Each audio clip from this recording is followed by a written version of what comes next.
Hello friends, ಎಲ್ಲರಿಗೂ ಸರ್ಗಮ್ಸ್ ನಡಪಾಕ YouTube ಚಾನೆಲ್ಗೆ ಸ್ವಾಗತ. ಇವತ್ತಿನ ರೆಸಿಪಿ ಬೆಂಡೆಕಾಯಿ ಪಚ್ಚಡಿ ಅಥವಾ ಬೆಂಡೆಕಾಯಿ ಚಟ್ನಿ ಅಂತ ಕೂಡ ನೀವು ಹೇಳ್ಬೋದು. ತುಂಬಾ ಚೆನ್ನಾಗಾಗುತ್ತೆ, ತುಂಬಾ ವಿಭಿನ್ನವಾಗಿ ಆಗುತ್ತೆ. ಇದು ಅಕ್ಕಿ ರೊಟ್ಟಿಗೆ ತುಂಬಾ ಒಳ್ಳೆಯ ಕಾಂಬಿನೇಷನ್ ಅಂತಲೇ ಹೇಳ್ಬೋದು. ಹಾಗಾಗಿ ಒಂದ್ಸಲ ಟ್ರೈ ಮಾಡ್ಕೊಳ್ಳಿ. ಇದಕ್ಕೆ ಏನೆಲ್ಲ ಸಾಮಗ್ರಿಗಳು ಬೇಕು, ಹೇಗೆಲ್ಲ ಮಾಡ್ಕೊಳ್ಳೋದು ಅಂತ ನೋಡ್ಕೊಳ್ಳೋಣ ಬನ್ನಿ. ಮೊದಲಿಗೆ ನಾನಿಲ್ಲಿ 3/4 kg ಆಗುವಷ್ಟು ಬೆಂಡೆಕಾಯಿನ ಈ ರೀತಿ ಸಣ್ಣದಾಗಿ ಕಟ್ ಮಾಡಿಕೊಂಡು ಒಂದು ಬಾಣಲಿಗೆ ಹಾಕೊಂಡಿದ್ದೀನಿ. ನಂತರ 1 ಟೇಬಲ್ ಸ್ಪೂನ್ ಅಷ್ಟು ಎಣ್ಣೆನ ಹಾಕೊಳ್ಳೋಣ ಹಾಗೂ ಸ್ವಲ್ಪ ಉಪ್ಪನ್ನು ಹಾಕೊಳ್ಳೋಣ. ಈ ಬೆಂಡೆಕಾಯಿಗೆ ಎಷ್ಟು ಬೇಕೋ ಅಷ್ಟು ಸ್ವಲ್ಪ ಉಪ್ಪನ್ನು ಹಾಕೊಂಡು ಚೆನ್ನಾಗಿ ನಾವು ಗ್ಯಾಸನ್ನು ಲೋ ಫ್ಲೇಮಲ್ಲಿ ಇಟ್ಟು ಚೆನ್ನಾಗಿ ನಾವು ಫ್ರೈ ಮಾಡ್ಕೊಳ್ಳೋಣ. ನಾವು ಬೆಂಡೆಕಾಯಲ್ಲಿ ಯಾವಾಗ್ಲೂ ಬೆಂಡೆಕಾಯಿ ಫ್ರೈ ಮಸಾಲ ಎಲ್ಲ ಮಾಡ್ಕೊಂಡಿರ್ತೀವಿ, ಆದರೆ ಈ ರೀತಿ ಚಟ್ನಿ ತುಂಬಾ ಅಪರೂಪ ಅಲ್ವಾ. ಈ ರೀತಿ ಪಚ್ಚಡಿ ಕೂಡ ಅಪರೂಪನೇ. ಚಟ್ನಿ ಹಾಗೂ ಪಚ್ಚಡಿಯಲ್ಲಿ ಭಾಳಷ್ಟು ವ್ಯತ್ಯಾಸ ಏನೂ ಇಲ್ಲ. ಎರಡನ್ನೂ ನಾವು ಮಿಕ್ಸರ್ ಮಾಡ್ಕೊಳ್ತೀವಿ. ನಾನು ಈ ಹಿಂದೆನೂ ನಾನು ರೆಸಿಪಿಯಲ್ಲಿ ನಾನು ಬೆಂಡೆಕಾಯಿ ಚಟ್ನಿನ ಮಾಡ್ಕೊಂಡಿದ್ದೀನಿ, ಹಸಿಮೆಣಸಿನ್ಕಾಯಿನೆಲ್ಲ ಉಪಯೋಗಿಸಿ. ಅದನ್ನು ಕೂಡ ನೀವು ನೋಡ್ಕೊಳ್ಬೋದು. ನೋಡಿ, ನಾವು ಫ್ರೈ ಮಾಡ್ತಾ ಮಾಡ್ತಾ ಈ ಹದಕ್ಕೆ ಬಂದಿದೆ. ನಮಗೆ ಇಷ್ಟೇ ಸಾಕು ಅಂದರೆ ಇಲ್ಲಿಗೆ ಕೂಡ ನಾವು ಆಫ್ ಮಾಡ್ಕೊಳ್ಬೋದು.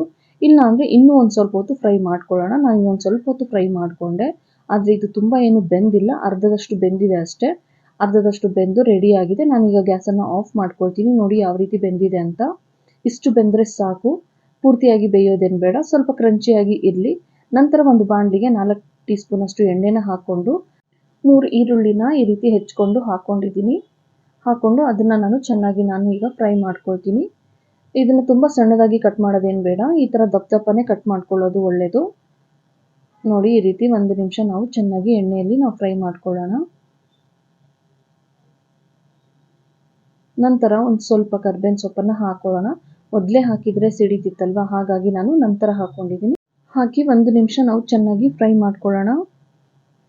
ನಂತರ ನಾನು ಇಲ್ಲಿ ಬಿಡಿಸಿದಂಥ ಬೆಳ್ಳುಳ್ಳಿನ ಒಂದು 30 ಎಷ್ಟರಷ್ಟು ತೊಗೊಂಡಿದ್ದೀನಿ. ಅದನ್ನು ಕೂಡ ನಾನು ಇದಕ್ಕೆ ಹಾಕ್ಕೊಂಡು ಫ್ರೈ ಮಾಡ್ಕೊಳ್ತೀನಿ. ಅದನ್ನು ಕೂಡ 1 ನಿಮಿಷ ನಾವು ಫ್ರೈ ಮಾಡ್ಕೊಳ್ಳೋಣ.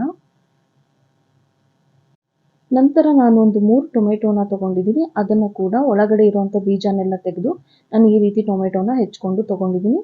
3 ಟೊಮೆಟೊನ ಕೂಡ ತೊಗೊಂಡು ಇದಕ್ಕೆ ಹಾಕ್ಕೊಂಡು ನಾನು ಚೆನ್ನಾಗಿ ಫ್ರೈ ಮಾಡ್ಕೊಳ್ತೀನಿ. ಸ್ವಲ್ಪ ಹಣ್ಣಾಗಿರೋವಂಥ ಹಾಗೂ ಹುಳಿ ಇರೋವಂಥ ಟೊಮೆಟೊ ತೊಗೊಂಡ್ರೆ ಚೆನ್ನಾಗಿರುತ್ತೆ. ಹಾಕಿ ಚೆನ್ನಾಗಿ ಮಿಕ್ಸ್ ಮಾಡ್ಕೊಳ್ತೀನಿ. ಯಾವುದನ್ನು ಕೂಡ ನಾವು ಪೂರ್ತಿಯಾಗಿ ಬೇಯಿಸಬಾರ್ದು, ಎಲ್ಲದೂ ಕ್ರಂಚಿಯಾಗಿ ಇರಬೇಕು ಅಷ್ಟೇ. 1 ನಿಮಿಷ ಬೇಯಿಸಿದ ನಂತರ ನಾನು ಇದಕ್ಕೆ ರುಚಿಗೆ ತಕ್ಕಷ್ಟು ಉಪ್ಪನ್ನು ಹಾಕ್ಕೊಳ್ತೀನಿ. ಅಂದರೆ ಮೊದಲೇ ಸ್ವಲ್ಪ ಉಪ್ಪನ್ನು ಹಾಕಿದ್ವಿ, ಈಗ ಸ್ವಲ್ಪ ಉಪ್ಪನ್ನು ಹಾಕ್ಕೊಳ್ತೀನಿ.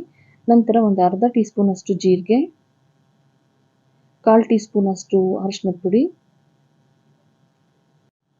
1.5 ಅಥವಾ 2 ಟೀ ಸ್ಪೂನ್ ಅಷ್ಟು ಖಾರದ ಪುಡಿ, ನಮಗೆ ಎಷ್ಟು ಖಾರ ಬೇಕೋ ಅಷ್ಟು ಖಾರದ ಪುಡಿನ ಹಾಕ್ಕೊಳ್ಳಿ.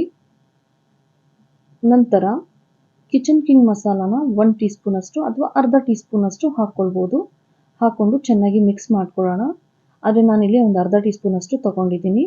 ಹಾಕಿ ಚೆನ್ನಾಗಿ ಮಿಕ್ಸ್ ಮಾಡಿದ ನಂತರ ನಾವೀಗ ಗ್ಯಾಸನ್ನು ಆಫ್ ಮಾಡ್ಕೊಳ್ತಾ ಇದ್ದೀನಿ. ಗ್ಯಾಸನ್ನು ಆಫ್ ಮಾಡಿ ತಣ್ಣಗಾದ ನಂತರ ನೋಡಿ, ಈಗ ನಾನು ಸ್ವಲ್ಪ ನಾವೇನು ಬೆಂಡೆಕಾಯಿನ ಫ್ರೈ ಮಾಡ್ಕೊಂಡಿದ್ವಲ್ಲ, ಆ ಪೂರ್ತಿ ಬೆಂಡೆಕಾಯಿನ ಕೂಡ ಹಾಕ್ಕೊಂಡು ಒಮ್ಮೆ ಚೆನ್ನಾಗಿ ಮಿಕ್ಸ್ ಮಾಡಿ ತಣ್ಣಗಾದ್ಮೇಲೆ ಇದನ್ನು ನಾನು ಮಿಕ್ಸರ್ ಮಾಡ್ಕೊಳ್ತೀನಿ. ಇದನ್ನು ಸ್ವಲ್ಪ ಹೊತ್ತು ತಣ್ಣಗಾಗೋದಕ್ಕೆ ಬಿಡೋಣ. ಇದೀಗ ಪೂರ್ತಿಯಾಗಿ ತಣ್ಣಗಾಗಿದೆ. ತಣ್ಣಗಾದ್ಮೇಲೆ ಸ್ವಲ್ಪನೇ ಹಾಕಿ ಮಿಕ್ಸರ್ ಜಾರ್ಗೆ ಮಿಕ್ಸರ್ ಮಾಡ್ಕೊಳ್ಳೋಣ. ನೋಡಿ, ಮಿಕ್ಸರ್ ಮಾಡಿದ ನಂತರ ಯಾವ ರೀತಿ ಕಾಣಿಸುತ್ತೆ ಅಂತ. ಈಗ ನಮ್ಮ ಚಟ್ನಿ ಅಥವಾ ಪಚ್ಚಡಿ ರೆಡಿಯಾಗಿದೆ. ಪೂರ್ತಿಯನ್ನು ನಾನು ಮಿಕ್ಸರ್ ಮಾಡಿದ ನಂತರ ನಮ್ಮ ಬೆಂಡೆಕಾಯಿ ಪಚ್ಚಡಿ ಈ ರೀತಿ ರೆಡಿಯಾಗಿದೆ. ಇದು ಅಕ್ಕಿ ರೊಟ್ಟಿಗೆ ಅಂತೂ ತುಂಬಾ ಒಳ್ಳೆಯ ಕಾಂಬಿನೇಷನ್ ಅಂತಲೇ ಹೇಳ್ಬೋದು. ಬನ್ನಿ, ಇದನ್ನು ಸರ್ವಿಂಗ್ ಬೌಲ್ಗೆ ಸರ್ವ್ ಮಾಡ್ಕೊಳ್ಳೋಣ. ಮತ್ತೆ ಸಿಗೋಣ ನಮ್ಮ ಮುಂದಿನ ರೆಸಿಪಿಯಲ್ಲಿ. ಅಲ್ಲಿ ತನಕ